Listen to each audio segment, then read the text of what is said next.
प्राचीन काल में एक संत दूसरे गांव जाने के क्रम में अपने एक शिष्य के साथ एक गांव में कुछ दिनों के लिए रुके।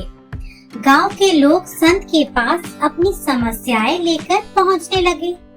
संत बहुत विद्वान थे।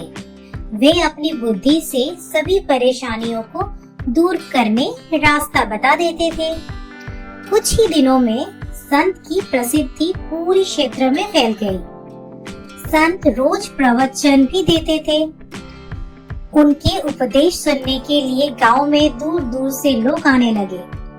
संत की बढ़ती प्रसिद्धि को देखकर गांव के एक पुजारी को जलन होने लगी। वे सोचने लगा कि इस तरह तो उसके भक्त भी संत के पास पहुंचने लगेंगे। पुजारी जलन की वजह से संत को शत्रु मानने लगा था। पुजारी ने संत की छवि खराब करना शुरू कर दिया। वे गांव के लोगों को कहने लगा कि ये संत पाखंडी है और लोगों मूर्ख बना रहा था। पुजारी के कुछ साथी भी इस काम में उसका साथ दे रहे थे। एक दिन संत के शिष्य ने गांव में अपने गुरु की बुराई सुनी तो वे क्रोधित हो गया। शिष्य तुरंत ही गुरु के पास पहुंचा और गांव में हो रहा बुराई के बारे में बताया।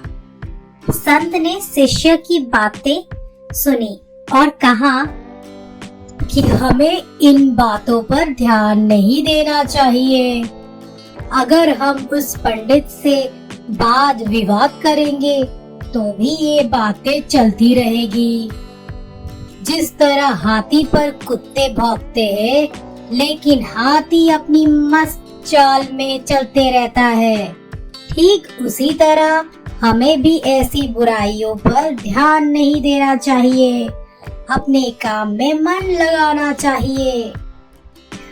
तो इस कहानी से हमको ये संदेश मिलता है कि ये जरूरी नहीं कि हर व्यक्ति आपके पक्ष में हो। समाज में कुछ लोग हमारे पक्ष में होते हैं तो कुछ विपक्ष में भी होते हैं। हमसे मतभेद रखने वाले लोग दूसरी के सामने हमारी बुराइयां करते हैं और वे हमारी परेशानियां बढ़ाने रहती है। ऐसी स्थिति में हमें निंदाओं से विचलित हुए बिना अपना काम करते रहना चाहिए।